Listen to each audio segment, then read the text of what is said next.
এই ভিডিওটিতে আমি উচ্চ মাধ্যমিকের বাংলা বিষয়ের দর্শন বা ফিলোসফি বিষয়ের একটি অতি গুরুত্বপূর্ণ নমুনা প্রশ্নপত্র ও তার উত্তর নিয়ে হাজির হয়েছি। এই প্রশ্নপত্রটিতে 3-এর দাগে যে কয়েকটা 8 নম্বরের প্রশ্ন থাকবে। তুমি যদি প্রত্যেকটি ভালোভাবে রেডি করে যেতে পারো তাহলে উচ্চ মাধ্যমিকের দর্শন পরীক্ষায় প্রায় প্রত্যেকটি 8 নম্বরের প্রশ্ন তোমরা আজকের এই প্রশ্নপত্রটি থেকেই কমন পেয়ে যাবে। তাই বারবার বলা হচ্ছে বন্ধুরা, তোমরা যারা সারা বছরও পারিবারিক সমস্যার কারণে দর্শন সাবজেক্টের আলাদা আলাদা টিউশন পড়তে পারোনি, যার কারণে তুমি দর্শনের লজিক পার্টও ভালো বোঝো না, তারা আজকের এই প্রশ্নপত্রটিতে বলা প্রত্যেকটি 8 নম্বরের বড় প্রশ্ন ভালোভাবে রেডি করে যাও। পরীক্ষার পর মিলিয়ে দেখবে প্রায় প্রত্যেকটা 8 নম্বরের বড় প্রশ্ন তোমরা আজকের এই প্রশ্নপত্রটি থেকেই কমন পেয়ে গেছো। তাই বারবার বলা হচ্ছে, তোমরা যারা দর্শনে অনেক ভালো রেজাল্ট করতে চাও তারা অবশ্যই ভিডিওটি প্রথম থেকে শেষ পর্যন্ত দেখতে থাকো এবং চ্যানেলে নতুন হয়ে থাকলে অবশ্যই চ্যানেলটি সাবস্ক্রাইব করে পাশে থাকা বেল আইকনটি প্রেস করে রাখো। তো চলো দেখে নেব একের দাগের প্রশ্নগুলিতে কি বলা হয়েছে। তো দেখে নাও, সঠিক বিকল্পটি নির্বাচন করে লেখো। অর্থাৎ দর্শন বিষয়ের প্রশ্নপত্রে একের দাগে তোমাদের 24টি এমসিকিউ প্রশ্ন দেওয়া থাকবে। প্রত্যেকটি প্রশ্নের মান 1 করে, টোটাল 24 নম্বর। তো দেখে নেব 1.1-এর দাগে ভাষায় প্রকাশিত অনুমানের আকারকে বলা হয়। তো এক্ষেত্রে উত্তর হয়ে যাবে কয়ের দাগের অপশনটি, অর্থাৎ যুক্তি। 1.2-এর দাগে আরোহ যুক্তির সিদ্ধান্তটি সবসময়। তো এক্ষেত্রে উত্তর হয়ে যাবে ঘয়ের দাগের অপশনটি, অর্থাৎ সম্ভাব্য। 1.3 উদ্দেশ্য এবং বিধেয় উভয় পদই অব্যপ্য হয়। তো এক্ষেত্রে উত্তর হয়ে যাবে ক্ষয়ের দাগের অপশনটি, অর্থাৎ আইবচনে। 1.4 বৈধ অবরোহ যুক্তির যুক্তিবাক্য সত্য হলে সিদ্ধান্তটি হবে। তো এক্ষেত্রে উত্তর হয়ে যাবে কয়ের দাগের অপশনটি, অর্থাৎ সত্য। 1.6-এর দাগে একই উদ্দেশ্য ও বিধেয় বিশিষ্ট বিরুদ্ধ বিরোধিতার সম্বন্ধে থাকে। তো এক্ষেত্রে উত্তর হয়ে যাবে ক্ষয়ের দাগের অপশনটি, অর্থাৎ এ ও ও বচনে। 1.7 এরিস্টটলের মতে বচনের বিরোধিতা কত প্রকার? তো এক্ষেত্রে উত্তর হয়ে যাবে কয়ের দাগের অপশনটি, অর্থাৎ 2 প্রকার। 1.8 নের 4টি সংস্থানে সর্বমোট মূর্তির সংখ্যা কত? তো এক্ষেত্রে উত্তর হয়ে যাবে গয়ের দাগের অপশনটি, অর্থাৎ 256টি। 1.9 নে অনুমানে কয়টি সংস্থান থাকে? তো এক্ষেত্রে উত্তর হয়ে যাবে 4টি। 1.10 পি অথবা কিউ নয়, কিউ পার কিউ এই যুক্তি আকারটি। তো এর উত্তর হয়ে যাবে বৈধ ডিএস, অর্থাৎ গোয়ের দাগের অপশনটি উত্তর। 1.11-এর দাগে শূন্যগর্ভ শ্রেণীর প্রথম প্রবক্তা কে? তো এর উত্তর হয়ে যাবে গোয়ের দাগের অপশনটি, অর্থাৎ জর্জ বুল। 1.12-এর দাগে মূল শ্রেণীর বিরুদ্ধ শ্রেণীকে মূল শ্রেণীর কি বলা হয়? তো এর উত্তর হয়ে যাবে পরিপূরক শ্রেণী, অর্থাৎ গোয়ের দাগের অপশনটি উত্তর। 1.13 যে যৌগিক বচনের সত্যমূল্য সর্বদা মূল বচনের বিরোধী হয় তাকে বলে? তো এক্ষেত্রে উত্তর হয়ে যাবে, তো 1.13-এর দাগে ঘয়ের দাগের অপশনটি হয়ে যাবে উত্তর নিষেধক বচন। 1.14 একটি দ্বিপ্রাকল্পিক বচনের 2টি অঙ্গ বচন মিথ্যা হলে বচনটি হবে। তো এক্ষেত্রে উত্তর হয়ে যাবে কয়ের দাগের অপশনটি, অর্থাৎ সত্য। 1.15 রাম আসবে না কেবল যদি সেম আসে বচনটি হলো। তো এক্ষেত্রে উত্তর হয়ে যাবে কয়ের দাগের অপশনটি, অর্থাৎ প্রাকল্পিক বচন। 1.16 আরোহ অনুমানের সমস্যাটি হলো। তো এক্ষেত্রে উত্তর হয়ে যাবে ঘয়ের দাগের অপশনটি, অর্থাৎ সামান্যীকরণ। এরপরে 1.17-এর দাগে লৌকিক আরোহের আকারগত ভিত্তি হলো। তো এক্ষেত্রে উত্তর হয়ে যাবে ক্ষয়ের দাগের অপশনটি, অর্থাৎ পর্যবেক্ষণ। 1.18-এর দাগে আরোহ অনুমানে জানা থেকে অজানাতে যাওয়াকে বলা হয়। তো এক্ষেত্রে উত্তর হয়ে যাবে গয়ের দাগের অপশনটি, অর্থাৎ অবরোহ মূলক লাভ।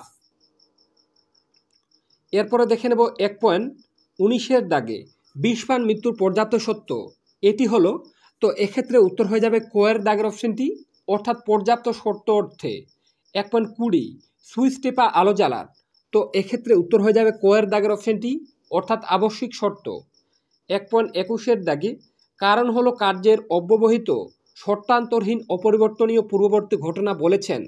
তো এক্ষেত্রে উত্তর হয়ে যাবে কয়ের দাগের অপশনটি, অর্থাৎ মিল। 1.22-এর দাগে দ্বৈত অন্যয় পদ্ধতি হলো। তো এক্ষেত্রে উত্তর হয়ে যাবে ক্ষয়ের দাগের অপশনটি, অর্থাৎ অন্যয় ব্যতিরেকী পদ্ধতি।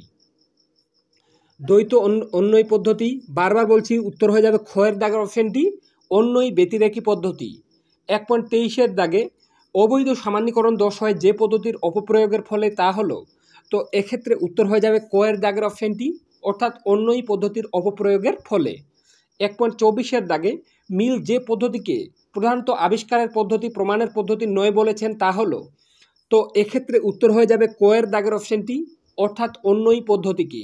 তো বন্ধুরা, এই প্রশ্নপত্রে যে 24টা এমসিকিউ প্রশ্ন বলা হলো, এখানকার প্রত্যেকটা এমসিকিউ প্রশ্ন গুরুত্বপূর্ণ, কিন্তু কেউ ভেবো না যে এই 24টা এমসিকিউ পড়ে গেলে 24টাই কমন পাবে, এমন কিন্তু আমি একবারও বলছি না। তোমরা এখানকার প্রত্যেকটা পড়ে রাখবে, এখান থেকে কিছু এমসিকিউ প্রশ্ন কমন পেয়ে যাবে। কিন্তু 3-এর দাগে তোমাদের আজকের এই প্রশ্নপত্রে যে কয়েকটা 8 নম্বরের প্রশ্ন বলবো, তুমি যদি প্রত্যেকটা ভালোভাবে রেডি করে যেতে পারো, তুমি যদি সারা বছরও দর্শনের লজিক পার্ট না বুঝে থাকো, প্রত্যেকটি 8 নম্বরের প্রশ্ন তোমরা এই প্রশ্নপত্রটি থেকেই কমন পেয়ে যাবে, যতদূর আমি মনে করি। তাই বারবার বলা হচ্ছে বন্ধুরা, ভিডিওটি শেষ পর্যন্ত দেখো এবং 3-এর দাগে তোমাদের যে কয়েকটা 8 নম্বরের প্রশ্ন বলবো, প্রত্যেকটি ভালোভাবে রেডি করে যাও, পরীক্ষায় তুমি কিন্তু লাভবান হবেই। তাই চ্যানেলে নতুন হয়ে থাকলে এই রকম গুরুত্বপূর্ণ ভিডিওগুলি পেতে অবশ্যই রিয়াজ টিউটোরিয়াল চ্যানেলটি সাবস্ক্রাইব করে পাশে থাকা বেল আইকনটি প্রেস করে রাখতে একদম ভুলো না। তাই চলো দেখে নেব এরপরে 2-এর দাগের প্রশ্নগুলিতে কি বলা হয়েছে। তো দেখে নাও, নিম্নলিখিত প্রশ্নগুলির অতি সংক্ষিপ্তে উত্তর দাও। তো 2-এর দাগে বিকল্প প্রশ্নগুলি লক্ষণীয়, অর্থাৎ 2-এর দাগে তোমাদের 16টি এসএকিউ প্রশ্ন বা অতি সংক্ষিপ্ত প্রশ্ন দেওয়া থাকবে, প্রত্যেকটি প্রশ্নের মান 1 করে, টোটাল 16 নম্বর। তো 2.1-এর দাগে আছে যুক্তির আকারগত বৈধতা কাকে বলে, প্রশ্নটি গুরুত্বপূর্ণ, ভালোভাবে দেখে যাবে। এর সাথে অথবা দিয়ে যুক্তির আকার কাকে বলে। 2.2 বিরুদ্ধ বিরোধিতা কাকে বলে, এর সাথে অথবা দিয়ে বচনের বিরোধিতার একটি বৈশিষ্ট্য লেখো। 2.3 মানুষ অসৎ হতে পারে, অসম বিরোধী বচন নির্ণয় করো, এর সাথে অথবা দিয়ে সকল মানুষ হয় মরণশীল, বচনটি যদি সত্য হয় তবে কিছু মানুষ নয় মরণশীল, বচনটির সত্যমূল্য কী হবে। 2.4 বস্তুগত বিবর্তন কাকে বলে। 2.5 ধ্বংসমূলক প্রাকল্পিক ন্যায়ের এমটি এর একটি দৃষ্টান্ত দাও, এর সাথে অথবা দিয়ে অনুক শিকারজনিত দোষ কখন হয়। 2.6 অনুকল্প পরিগ্রহণ দোষের একটি উদাহরণ দাও, এর সাথে অথবা দিয়ে বৈকল্পিক নিরপেক্ষ ন্যায়ের বৈধতার নিয়ম কী। 2.7 ভেনচিত্র কাকে বলে, এর সাথে অথবা দিয়ে আছে শূন্য শ্রেণীর বুলীয় ভাষ্য কী। 2.8 ভেনচিত্রে প্রকাশ করো সকল দার্শনিক হন জ্ঞানী। 2.9 গ্রাহক কাকে বলে। 2.10 বৈকল্পিক বচনে অথবার পরিবর্তে কোন প্রতীক ব্যবহৃত হয়, এর সাথে অথবা দিয়ে শতসত্য বাক্য কাকে বলে। 2.11 উপমা যুক্তি কাকে বলে। 2.12 অবৈজ্ঞানিক আরোহকে লৌকিক আরোহ বলা হয় কেন, এর সাথে অথবা দিয়ে আছে মন্দ উপমা যুক্তির একটি দৃষ্টান্ত দাও। প্রত্যেকটা প্রশ্ন গুরুত্বপূর্ণ বন্ধুরা, তাই তোমাদেরকে বারবার বলছি প্রত্যেকটা প্রশ্ন ভালোভাবে রেডি করে যাও, এখান থেকে কিন্তু অনেক প্রশ্ন তুমি কিন্তু কমন পেয়ে যাবে। আর এই রকম গুরুত্বপূর্ণ ভিডিওগুলি পেতে অবশ্যই চ্যানেলটি সাবস্ক্রাইব করে রাখো, কেননা এই চ্যানেল থেকে এখন শেষ মুহূর্তে যে ভিডিওগুলো আসবে, তুমি যদি প্রত্যেকটি ভালোভাবে ফলো করে যে প্রশ্নগুলো বলবো প্রত্যেকটি রেডি করে যেতে পারো, তাহলে উচ্চ মাধ্যমিকে তুমি অনেক ভালো রেজাল্ট করবে, এতটুকু আমি তোমাদেরকে একদম গ্যারেন্টি দিয়ে বলছি। আমি এতদিন শুধুমাত্র উচ্চ মাধ্যমিকের ছাত্রছাত্রীদের জন্যই ভিডিও বানিয়ে এসেছি, তাই এই কথাগুলো আমি এজন্যই এতটা কনফিডেন্স দিয়ে বলি। বিগত বছরেও দর্শন থেকে আমি যে সাজেশনগুলো দিয়েছি এরকম প্রশ্নপত্রের আকারেই বলা হয়েছিল, প্রত্যেকটা 8 নম্বরের প্রশ্ন কিন্তু সেখান থেকেই কমন ছিল। তোমরা বিশ্বাস না করলে দেখে আসতে পারো, এখনও চ্যানেলে কিন্তু আছে। তাই বন্ধুরা, কনফিডেন্সের উপর বিশ্বাস রাখো এবং যে কয়েকটা প্রশ্ন বলবো 3-এর দাগে প্রত্যেকটি রেডি করে যাও, পরীক্ষার পর মিলিয়ে দেখবে প্রায় প্রত্যেকটি প্রশ্ন তোমরা যদি লজিক পার্টও না বুঝে থাকো আজকের এই প্রশ্নপত্রটি থেকে কমন পেয়ে যাবে। তাই বারবার বলা হচ্ছে, চ্যানেলে নতুন হয়ে থাকলে গুরুত্বপূর্ণ ভিডিওগুলি পেতে অবশ্যই এই রিয়াজ টিউটোরিয়াল চ্যানেলটি সাবস্ক্রাইব করে অবশ্যই বেল আইকনটি প্রেস করে রাখো। তো চলো দেখে নেব এরপরে 2.13-এর দাগে আরোহ সংক্রান্ত লাভ বলতে কি বোঝায়। 2.14 পর্যাপ্ত শর্ত হিসেবে কারণের একটি দৃষ্টান্ত দাও। 2.15 বিষপান মৃত্যুর কারণ, এক্ষেত্রে কারণ কথাটি কোন অর্থে ব্যবহৃত হয়েছে, এর সাথে অথবা দিয়ে বৃষ্টি হলো মাটি ভেজার কারণ, বাক্যটিতে কারণ কথাটি কী অর্থে ব্যবহৃত হয়েছে তা লেখো। 2.16 মিল কিভাবে কারণের লক্ষণ দিয়েছেন। এরপরে দেখে নেব 3-এর দাগের 8 নম্বরের বড় প্রশ্নগুলি, কিন্তু তার আগে বলে দেই যে 16টা এসএকিউ প্রশ্ন বললাম প্রত্যেকটা এসএকিউ গুরুত্বপূর্ণ, কিন্তু কেউ ভেবো না যে এই 16টা প্রশ্ন পড়ে গেলেই কমন পাবে, এই প্রশ্নগুলো বিভিন্ন টেস্ট পেপারে বারবার দেখা গেছে, সেজন্য এই 16টা এসিকিউ প্রশ্ন তোমাদেরকে একটু ভালোভাবে দেখে যেতে বলছি। কিন্তু এখন আমি 3-এর দাগে যে কয়েকটা প্রশ্ন বলবো প্রত্যেকটি ভালোভাবে রেডি করে যাও। তুমি যদি সারা বছরও কোনো কারণে টিউশন না পড়ে থাকো, আর আজকে এখন আমি 3-এর দাগে যে কয়েকটা প্রশ্ন বলবো প্রত্যেকটি রেডি করে যেতে পারো, পরীক্ষায় তুমি কিন্তু অনেক ভালো রেজাল্ট করবে, এতটুকু আমি তোমাদেরকে গ্যারেন্টি দিয়ে বলছি। তাই বারবার বলা হচ্ছে বন্ধুরা, ভিডিওটি শেষ পর্যন্ত দেখো এবং চ্যানেলে নতুন হয়ে থাকলে অবশ্যই চ্যানেলটি সাবস্ক্রাইব করে রাখো। তো চলো দেখে নেব 3-এর দাগের প্রশ্নগুলিতে কি বলা হয়েছে। নিম্নলিখিত প্রশ্নগুলির উত্তর দাও, বিকল্প প্রশ্নগুলি লক্ষণীয়। অর্থাৎ 3-এর দাগে তোমাদের 8 নম্বরের 5টি প্রশ্নের উত্তর করতে হবে, প্রত্যেকটি প্রশ্নের মান 8 করে, টোটাল 40 নম্বর। তো প্রথমে তোমাদের বচন অধ্যায় থেকে পরীক্ষায় প্রশ্ন দেওয়া থাকবে। তো তোমরা যারা সারা বছরও লজিক ভালো বুঝতে পারোনি আর শেষ মুহূর্তে কয়েকটি প্রশ্ন পড়তে চাও বচন অধ্যায় থেকে, তারা যে প্রশ্নগুলো পড়ে রাখবে দেখে নাও। কোয়ের দাগে নিরপেক্ষ বচন বলতে কী বোঝো, উদাহরণসহ নিরপেক্ষ ও সাপেক্ষ বচনের পার্থক্য দেখাও, বচনের সংযোজকের কাজ কী। প্রথমের পার্টি থেকে বচন অধ্যায়ের সবথেকে গুরুত্ব কিন্তু এই প্রশ্নটা ভালোভাবে দেখে যাবে। কোয়ের দাগে যে প্রশ্নগুলো বলা হচ্ছে ওগুলার মধ্যে কিন্তু একটা কমন পেয়ে যেতে পারো।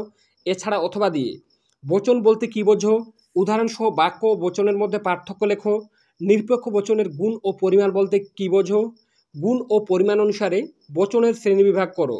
তো কোয়ের দাগে আমি যে কয়েকটা প্রশ্ন বললাম, তুমি যদি বচন অধ্যায় থেকে লজিকও না বুঝে থাকো আর এই কয়েকটি প্রশ্ন শেষ মুহূর্তে ভালোভাবে রেডি করে যেতে পারো, পরীক্ষার পর মিলিয়ে দেখবে এখান থেকেই তুমি কিন্তু প্রশ্ন উচ্চ মাধ্যমিকে দর্শন পরীক্ষায় কিন্তু 100% কমন পাবে বলে আমি মনে করি।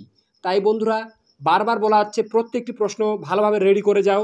তুমি যদি দর্শনের লজিক পার্টও না বুঝে থাকো, প্রত্যেকটা 8 নম্বরের প্রশ্ন এগুলার মধ্যেই কিন্তু কমন পাবে। তো চলো দেখে নেব যারা লজিক করবে বা সারা বছর লজিক প্র্যাকটিস করেছো, তারা এখান থেকে এবছরের জন্য ব্যপ্য ও অব্যপ্য ভালোভাবে প্র্যাকটিস করে যাবে। এবছর কিন্তু ব্যপ্য এবং অব্যপ্য থেকেই প্রশ্ন আসার চান্স সব থেকে বেশি। এরপরে দেখে নেব ক্ষয়ের দাগে অমাধ্যম অনুমান।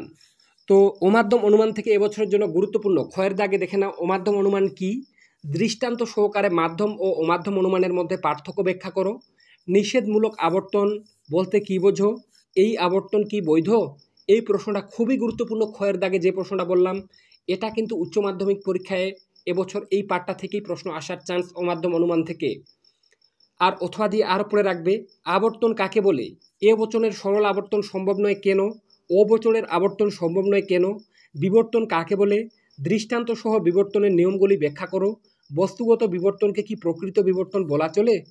তো ক্ষয়ের দাগে আমি যে কয়েকটা প্রশ্ন বললাম অমাধ্যম অনুমান থেকে, এই কয়েকটা পড়ে রাখলে তুমি কিন্তু 100% একটা প্রশ্ন কমন পেয়ে যাবে। বারবার বলছি, তাই কোনো প্রশ্ন বাদ দেবে না, প্রত্যেকটা ভালোভাবে রেডি করে যাবে। তুমি যদি দর্শনের লজিক পার্টও না বুঝে থাকো, প্রত্যেকটা প্রশ্ন কিন্তু এগুলার মধ্যেই কমন পাবে, তোমাদেরকে বারবার বলছি বন্ধুরা। তাই চ্যানেলে নতুন হয়ে থাকলে বা তোমরা যারা প্রত্যেক দিন ভিডিওগুলো দেখো চ্যানেলটা সাবস্ক্রাইব করে রাখো না, তারা অবশ্যই চ্যানেলটি সাবস্ক্রাইব করে রাখো, যাতে শেষ মুহূর্তে যে ভিডিওগুলো চ্যানেলে আসবে প্রত্যেকটা তোমার কাছে পৌঁছে যায় আর সেগুলি ফলো করে তুমি উচ্চ মাধ্যমিকে ভালো রেজাল্ট করতে পারো। তো চলো দেখে নেব এরপর অমাধ্যম অনুমান থেকে যারা লজিক করবে ভাবছো, তারা এখান থেকে প্র্যাকটিস করবে আবর্তন ও বিবর্তন। তো এগুলার মধ্যে কিন্তু এবছর প্রশ্ন হওয়ার চান্স বেশি, যারা লজিক করবে তারা এগুলা করবে। এরপরে গোয়ের দাগে পরীক্ষায় তোমাদের নিরপেক্ষ ন্যায় থেকে পরীক্ষায় 2টো টিকা দেওয়া থাকবে। তোমরা যারা লজিক করতে চাও না তাদের জন্য আমি এখানে কয়েকটা টিকা দিয়ে রেখেছি, এই কয়েকটা টিকা পড়ে রাখলে তুমি 100% এখানে 2টো টিকা কমন পাবে। তো দেখে নাও গোয়ের দাগে নিম্নলিখিত বিষয়গুলি সম্পর্কে উপযুক্ত উদাহরণ সহকারে সংক্ষিপ্ত টিকা লেখো। তো গোয়ের দাগে পরীক্ষায় 2টো টিকা দেওয়া থাকবে, দুটোই তোমাদেরকে কিন্তু করতে হবে যারা লজিক করতে চাও না। তো এবছরের জন্য সবথেকে গুরুত্বপূর্ণ টিকাগুলি হলো 1 নম্বরে অবৈধ সাধ্যদোষ, 2 নম্বরে অবৈধ পক্ষদোষ, 3 নম্বরে চারপদ ঘটিত দোষ, 5 নম্বরে নিরপেক্ষ ন্যায় সাধ্য পক্ষ ও হেতুপদের কাজ, 5 নম্বরে নিরপেক্ষ ন্যায়ের সংস্থান এবং 6 নম্বরে উভয় আশ্রয় বাক্য নর্থকজনিত দোষ। তো গোয়ের দাগে আমি তোমাদের যে 5টা টিকা বললাম, 5টা বা 6টা টিকা বললাম, ওই 5টা বা 6টা টিকা তোমাদেরকে কিন্তু পড়তেই হবে। কেননা কোনো রকমের আমরা রিস্ক নেব না, কারণ আমরা কিন্তু দর্শনের লজিক পার্ট ভালোভাবে প্র্যাকটিস করে নিই। যারা টিকা পড়বে, অনেক টিচার তোমাদেরকে 3টা বা 4টা টিকা দিয়ে বলবে এগুলার মধ্যেই কমন পাবে। তো আমি তোমাদেরকে বলছি উচ্চ মাধ্যমিক পরীক্ষা প্রত্যেকের জীবনে একবারই আসে, তাই কোনো রকমের রিস্ক নেওয়া ঠিক হবে না। এই ছোটা টিকাই তুমি ভালোভাবে পড়ে যাবে। গয়ের দাগে আমি যেগুলো বললাম এই ছোটা টিকার মধ্যে তুমি 100% একটা টিকা কমন পাবে, দুটো টিকা কমন পাবেই পাবে। আর যারা লজিক করবে ভাবছো তারা এখান থেকে বৈধতা বিচার ভালোভাবে প্র্যাকটিস করো। এরপরে দেখে নেবো ঘয়ের দাগে। ঘয়ের দাগে তোমাদের মিলের পরীক্ষামূলক পদ্ধতি। তো মিলের পরীক্ষামূলক পদ্ধতি থেকে পরীক্ষায় তোমাদের দুটো পদ্ধতি দেওয়া থাকবে মিলের, তার মধ্যে থেকে একটি পদ্ধতি তোমাদেরকে করতে হবে। একটা তোমাদের ডিরেক্ট দেওয়া থাকবে মিলের অন্যই পদ্ধতি, যেমন দেওয়া আছে ঘয়ের দাগে দেখে নাও, মিলের অন্যই পদ্ধতি আলোচনা করো, সংজ্ঞা আকার দৃষ্টান্ত, দুটি সুবিধা দুটি অসুবিধা। এই প্রশ্নটা এর আগেরবার পরীক্ষায় এসে গেছে এভাবে ডিরেক্ট। তাই তোমরা যদি নাও পড়তে চাও প্রথমের প্রশ্নটা, তাও কোনো রকমের অসুবিধা হবে না বলে আমি মনে করি। কিন্তু আমি এখন অথবা দিয়ে দেখে নাও, মিলের সহপরিবর্তন পদ্ধতি আলোচনা করো, সংজ্ঞা আকার দৃষ্টান্ত, দুটি সুবিধা দুটি অসুবিধা। এই পদ্ধতিটি এবছর পরীক্ষায় এসে গেছে, তোমরা গিয়ে উত্তর লিখবে। হ্যাঁ বন্ধুরা, তোমাদেরকে বারবার বলছি মিলের সহপরিবর্তন পদ্ধতি পরীক্ষায় তোমরা এবছর কমন পাবেই পাবে। তাই কোন টিচার কে কী বলছে আমি জানি না, আমার কথাগুলো তোমরা যারা রেগুলার ফলো করো তারা কিন্তু মিলের সহপরিবর্তন পদ্ধতি ভালোভাবে দেখে যাবে। আশা রাখছি এই পদ্ধতিটি তোমরা পরীক্ষায় 100% এবছর কমন পাবেই পাবে। আর এখান থেকে আরও একটা, মিলের অন্যই ব্যতিরেকী পদ্ধতি আলোচনা করো, সংজ্ঞা আকার দৃষ্টান্ত, দুটি সুবিধা দুটি অসুবিধা। এবছর মিলের সহপরিবর্তন পদ্ধতি এবং মিলের অন্যই ব্যতিরেকী পদ্ধতি, এই দুটি পদ্ধতি কিন্তু সবথেকে বেশি গুরুত্বপূর্ণ। তাই তোমরা যারা সারা বছর কিছু পড়োনি তারা নিচের মিলের সহপরিবর্তন পদ্ধতি এবং মিলের অন্যই ব্যতিরেকী পদ্ধতি, এই দুটো পদ্ধতি ভালোভাবে রেডি করে যাও। পরীক্ষায় কিন্তু 100% প্রশ্ন কমন পাবেই পাবে, তোমাদের আমি লিখিত আকারে দিতে পারি। এরপরে উঁয়ের দাগে। উঁয়ের দাগে তোমাদের আরোহমূলক দোষ, আরোহমূলক দোষ থেকেও পরীক্ষায় তোমাদের দুটো টিকা দেওয়া থাকবে। যারা লজিক করবে ভাবছো, লজিক করবে না ভাবছো, তো বারবার বলছি তোমাদের জন্য সবথেকে গুরুত্বপূর্ণ টিকাগুলি হলো 1 নম্বরে কাকতালীয় দোষ, 2 নম্বরে আবশ্যিক শর্তকে সম্পূর্ণ কারণ হিসেবে গণ্য করা জনিত দোষ। 2 নম্বরে এটা আবশ্যিক শর্তকে হয়ে যেত, সত্যকে হয়ে গেছে, তোমরা বুঝে নিও। এরপর 3 নম্বরে বহু কারণবাদ, 4 নম্বরে অপর্যবেক্ষণমূলক দোষ, 5 নম্বরে অবৈধ সামান্যীকরণ দোষ। তো আরোহমূলক দোষ থেকে তোমার যদি এই 5টা টিকা রেডি থাকে তুমি 100% নিশ্চিন্ত থাকো, দুটো টিকায় তুমি কিন্তু 100% পরীক্ষায় কমন পাবে। আর যারা লজিক করবে ভাবছো, সারা বছর লজিক প্র্যাকটিস করেছো, তোমাদের জন্য লজিক আমি তোমাদেরকে করতে বলবো, কেননা লজিকে নাম্বার কাটার চান্স কিন্তু থাকে না। তাই বারবার বলছি তোমরা যারা সারা বছর লজিক প্র্যাকটিস করেছো তারা লজিক করবে, এখান থেকে বিচার করো এবং দোষ থাকলে উল্লেখ করো, এটাই করবে। তো বন্ধুরা, বারবার বলা হচ্ছে আজকের এই প্রশ্নপত্রটিতে আমি 3-এর দাগে তোমাদের যে কয়েকটা 8 নম্বরের বড় প্রশ্ন বললাম, তুমি যদি প্রত্যেকটি ভালোভাবে রেডি করে যেতে পারো, তুমি যদি সারা বছর দর্শনের লজিক পার্ট না বুঝে থাকো আর শেষ মুহূর্তে প্রত্যেকটি ভালোভাবে রেডি করে যেতে পারো, প্রশ্নগুলো মুখস্থ করে যেতে পারো, তাহলে কিন্তু পরীক্ষায় 100% এই প্রশ্নগুলোর মধ্যেই কমন পাবে। তাই বারবার বলছি এখনও সময় আছে, এই শেষের 15-16টা দিন তোমরা একদম সবথেকে বেশি গুরুত্ব দিয়ে এই প্রত্যেকটা প্রশ্ন রেডি করে যাও। পরীক্ষার পর মিলিয়ে দেখবে যে রিয়াজ দাদা বলেছিল এগুলার মধ্যেই প্রশ্ন কমন পেয়েছি। তাই বারবার বলা হচ্ছে পড়ে পস্তানোর চেয়ে এখনই কিন্তু একটু কষ্ট করে পড়ে ফেলা অনেক লাভ। তাই অবশ্যই যারা আজকের ভিডিওটি দেখছো তোমরা খাতা কলম নিয়ে প্রত্যেকটা প্রশ্ন লিখে নেবে একটা খাতায়, আর প্রত্যেকটা প্রশ্ন রেডি করে যাবে পরীক্ষার জন্য। পরীক্ষার পর মিলিয়ে দেখবে একটাও প্রশ্ন বাইরে যাবে না, প্রত্যেকটি 8 নম্বরের প্রশ্ন এখান থেকেই কমন পাবে। তো বারবার বলা হচ্ছে বন্ধুরা, এই ভিডিওটির মাধ্যমে একটু হলেও উপকৃত হয়ে থাকলে অবশ্যই রিয়াজ টিউটোরিয়াল চ্যানেলটি সাবস্ক্রাইব করে পাশে থাকা বেল আইকনটি প্রেস করে রাখতে একদম ভুলো না। তো আজকে এ পর্যন্তই, দেখা হবে নেক্সট কোনো ভিডিওতে।